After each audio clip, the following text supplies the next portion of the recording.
Maibagbaga kas maikadwa nga ina ken ama iti uneg ti pagadalan dagiti manursuro. Iti Cordillera binigbig ti Department of Education dagiti empleado kang runaan dagiti nagretiro iti serbisyo. Gapu tababaan kadakwada ag balligi ti Department of Education Cordillera iti tay-ak ti edukasyon. Dayta ti parang ni Christine Bornolla-Sabaway. Napatag ti akam dagiti manursuro iti komunidad. Dagitoy ti katulungan dagiti naganak tapno mamuli ti kabailan dagiti estudyante. May sakaragiti kababalin dagiti manursuro ket ti kinalaing. Kinaanos ken dedikasyon iti trabaho da.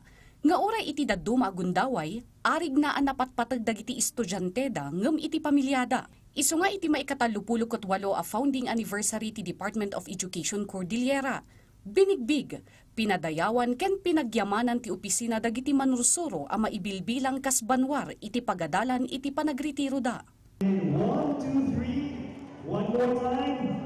3, 2, 1. Malaksid iti dayta na bigbigmet dagiti empleyado nga mangitan tandudo iti pagimbagan ken nasaya at apakabigbigan ti Department of Education Cordillera.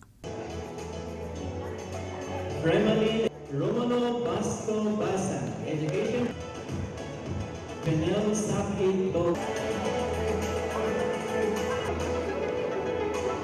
Daytoy a selebrasyon ket maibilang a milestone panagbaligi ti Department of Education Cordillera.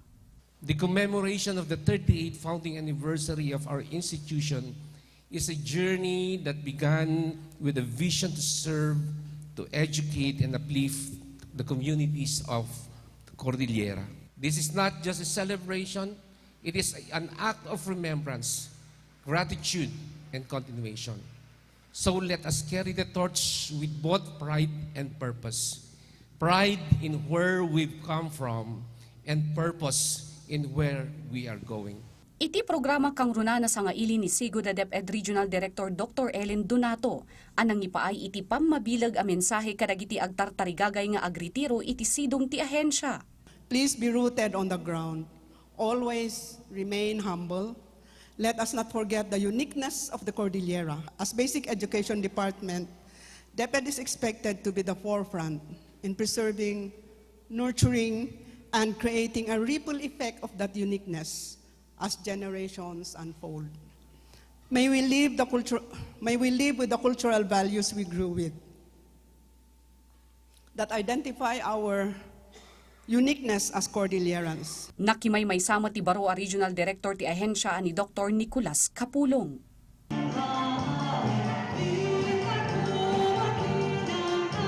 Christine Bornolla-Sabaway para iti Pambansang TV iti Baro a Pilipinas.